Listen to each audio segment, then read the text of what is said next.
Caaltuun maaliif boottee? Caaltuun sababni isiin boottee maaliif? Caaltuun baay'ee boottee jirti. Baay'ee boottee uummata boojjirti. Dhugaa dubbachuu fi caaltuu jechuun maaltu isii boojjise kan jedhu walumaan laalla jechuudha. Akkasuma imaan hoo maaltu isii mudate?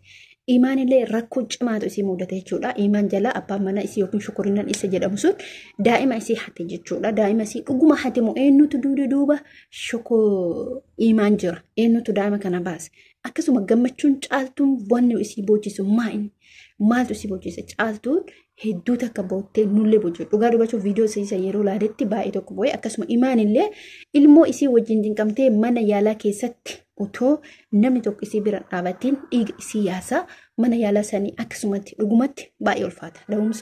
Dhaluun jechuudha. Nuti dhallee arguu baannullee namoota yeroo isaan si biratti ciniinsifatan ta'uu danda'a. Namoonni hin beekan jechuudha. Assalaamu alaikum warahmatullahi wabarakatuh. Hordoftoota fi kabajamtoota maatii chaanaalii keenya akkam jirtu nagaa keessanii fayyaa keessanii isin jecha. Akkuma beekamu yeroo ammaa kana keessatti haaloti gammachuu akkasuma immoo wantoota gaddaatu deddeemaa jira. Wantoonni nama gaddisiisan, wantoonni nama gammachiisan hedduutu jira. Asumaan viidiyoo keenya laayik gochuun, sheer gochuun, sabiskiraayib gochuun hin dagatina. Akkasuma yaada keessan kennadhaa isiniin jedha.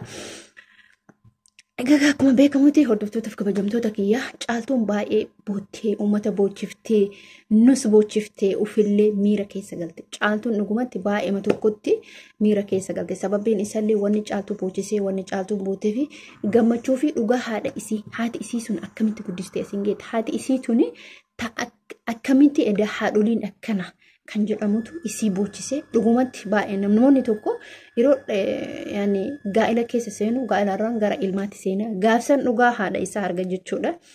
Dhuguma dhugaa haadha keenyaa hin beeknu, dhugaa haadholii keenyaa hin beeknu. Gaafa ilmoo argattee gaafa ilmoo keessan argatte ilmoon sun akkamii ooftu akka damaa akkamii ooftu sitti beeksisa jechuudha. Ammaaf homaa nutti hin fakkaatu jechuudha. Caaltuu kanatu beeksisee boochisee jechuudha. Dhugumatti ilmoo jechuun ni ulfaata namoota argataniitti jechuudha. Kanaaf hordoftoota kabajamtoota dhugaa dubbachuudhaa fi gaafa ilma argattanii dhalatti dhugaa haadhallee beektanii gaafa haati ofii nama bira jirtuuf gaafa haati ofii nama bira hin jirrellee hin beekamu jechuudha. Namni tokko dhalee yeroo ciisutti caaltuu waa hedduutu isii mudate jechuudha. Wantoonni isii mudatan hedduudha. Wanti isii mudate caaltuun dhalarratti dhuguma faayoon immoo gochoota hin taane asirratti raawwachaa turte. Sababbiin immoo tuyyoo silaa dubartiin takka jechuudha. Silaa dubartiin dhalamtee takka hanga ji'a lamaa dhiisatti yaani akka aadaatti ji'a lama ciisti. Garuu akka rakkinaatiitti torbee tokko ciiftee yoo baqqeedha. Maaliif jireenya biyyaan baate? Masaanuu jechuun immoo tuyyuu faayoon jechuudha. Wantoota hamaa isirratti hojjetaa jirti jechuudha. Kaameraa fuulduratti gaafa viidiyoo addaatti hojjettu nama caaltu naatu fakkaatti. Garuu duubatti himmootu baay'ee waan nama gaddisiisudha jechuudha. Garuu hajjiin namni yeroo ilma argatu maal jedhan isinitti fakkaata. Duniyaan jedhan bultiin takka bultiin afoollotti namni wal daddarbu ta'ee duniyaan leenkaa afoollotu ta'e yeroo ilmoo argatanitti waa hunduu sii qajeelaa jedhan. Maaliif ilmi riskii wajjin dhalata jedhan. Hajjiin duraan amala qabeessii caaltuu tumee caaltuun barbaadu jedhee ulfa isii wajjin jibbe amma isatu akka dubartiitti jalatti galee wallaahi baay'ee tokkotti gamade. Hajjii ulfaadhu galatoomii.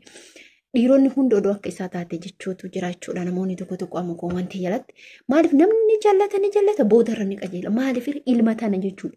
Ilmi tuni hamma isii mi'ooftu hamma dammaa mi'oofti jechuudha. Ilmoo jechuun dhugumatti akka dammaatti mi'oofti jechuudha. Wanni ilma caalu jiru. Wanni ilma caalaa rakkatullee kasitti dafee si dhaqqabu ilma jechuudha. Hajjiin rakkoo caaltuu keessatti niitii isaa sanarra faayorra hajjiitu dhaqqabe jechuudha. Hajjiitu caaltuu bira dhaabbate jechuudha. Hajjii ammallee wallaahi rabbiin amala kee kanarraa sin jijjiirini ka duraanii san rabbiin achumaan sirra hagatu amma kana rabbiin si haa qajeelchu itti bayaa deemi malee irraa kan isaan deemini amala kee duraanii san achumaan bakka tare hin deebi'u inshaallah abdii rabbii abdii qabna.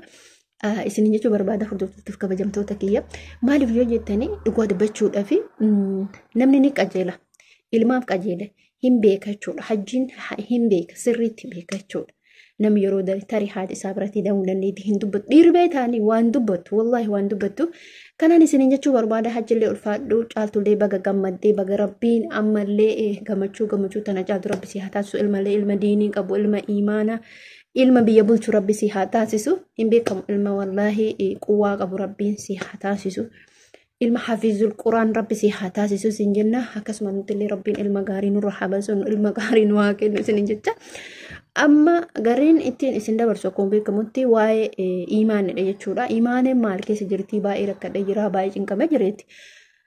Dhugaa imaaneen dhuguma cinqamte moo wanni kun akkam duuda isaa duuba maaltu jira? Shukurinaan ilma kiyya hatee warroonni gaafa dura ani mana yaalatti cinqamee ani beela'ee ani dhoybudhee na bira dhaabbatini har'a yeroo ani biyya gala jedhetti maaliif husuusin kaatee ilmoo kiyyaan jala hatameedha. Kana hundumaa kan gadi baasee miidiyaa irratti dubbate tokkoffaa sababni isii jechuudha. Lammaffaa shukurinaan badee fagaateen jiru isii cinaa jira, waan isin keessa ooltu waan isin keessa bultu keessa jira. Imaan ati dogongoruun kee miidiyaa irratti baatee dubbisan dubbachuudha. Heddaa Itoophiyaa deemu heddaa karoora kee hunda xumurattee ulaagaalee kee hunda guuttattee ilaa biyya geette wanna kan duuba bar namni gizee yaani yoos namni kun yoos illee ka jibbe ilmoo san jaalachuu danda'a. Isin galee ilmi faayidaa qaba jechuu danda'a namni jechuudha. Namni kun ilma kana maaliif barbaade? Sababbiin shukurinaan ilmoota barbaadeef hoo maali? Tarii sis barbaaduu danda'a. Tarii akka atis galle barbaaduu danda'a. Yookiin immoo badii isaa san beekatee sittis deebuu waan barbaada ta'a. Namni kun akkamitti ilmoo kee ati ilmoo kee si harkaa fudhatanii jedha. Ilmoo kee kun ragaan yaani jechuun ama fakkeenyaaf namnis karaa gusiif yoo dubbanne eenyutu ilmoo keessan gabbaasee kenna. Akkamitti shukurinaan immoo ati immoo mana bahaarii jirta. Namarratti hirkifattee jiraataa jireetti. Sirrii namarratti hirkifattee jiraataa jirta. Maaliif ree dubartiin addaan toltu jechuudha. Asin dura waa'ee dhimma keetillee waa'ee haala amala keetillee kiraan manallee nu ulfaata. Garuu mootuyyuu namni akkamitti fuudhee ilmootee fedhii keetiin dhala shukurinaa kenna. Fedhii keetiin dhala fira shukurinaatti dhala. Qaldii seetan sila ilmoon taphataa ta'e akkitti fiddisitu beeka miti. Akkitti ilmootee fiddisitu beeka. Garuu mootuyyuu akkamitti anu barana ajaa'iba wallaahi akkamitti akkas ta'uu danda'e. Akkamitti ilmoo kee shukurinaan fudhachuu danda'a? Sababbiin shukurinaan ilmoo kee fudhatuuf maali? Ilmoo keetirraa maal qaba? Bakka ati argattee situ hojii dadhabee situ hojii ta'aaf. Akkamitti ilmoo keetiin yaani wallahi na dhiba akkamitti si duuba jechuudha. Mootarii walii galtanii ilmoo tana ani bakka piraankidha moo waan imaan naan galaa jiru waa'ee imaan jechuudha. Imaan immoo amma baay'eetti yaani sirriidha wallahi akkasitti hojii dadhabdee amammoo ol baatee miidiyaa gubbatti ilmooti yaa shukurinaa fudhatee jira. Zariin shukurinaa fudhate ara qalbiin qoosan akkasiisa jira. Kana harka keessa qabdis jechuun danda'a akka mataa keetti. Ilmootee siin dhala abbaan maan fedheeyyuu dhufee fudhachuu danda'u shukurinaa dhiisi. Shukurinaan gaafa siin walitti dhiyaate malee maaliin guddisa? Uf horachuu hin danda'u. Namni biyya ambaa keessatti lafa baqqaa keessatti namni gizee amma ilmooyyuu jibbaa jiru yaani biyyi argitan jechuun lafa Yaman keessatti baay'ee tokko sodaachisaadha.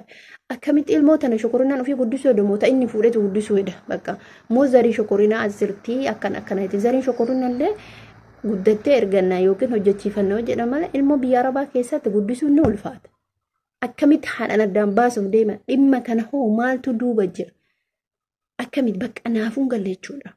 Dhugumatti naaf hin galle dhimmi waa'ee kan keetii imaa baay'ee na ulfaata. Dhugumatti ilmoo teetirraa hamma kana bultee teettee ilmoo kee namni dhufee fudhate jechuun kuni siyaasaa biraattu jira.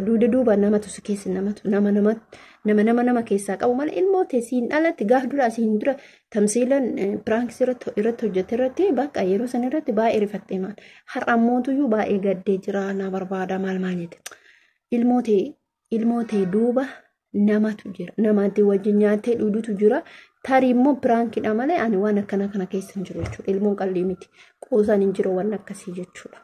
Kana akkasitti beeki imaanii teenna. Kanaaf kana fakkaata viidiyoon keenya har'aa jechuudha. Amma viidiyoo biraatiin walitti deebinuti laayik gochuun, sheer gochuun, sabskiraayib gochuun akkasuma yaada keessan nu barreessaa isaaniin jecha.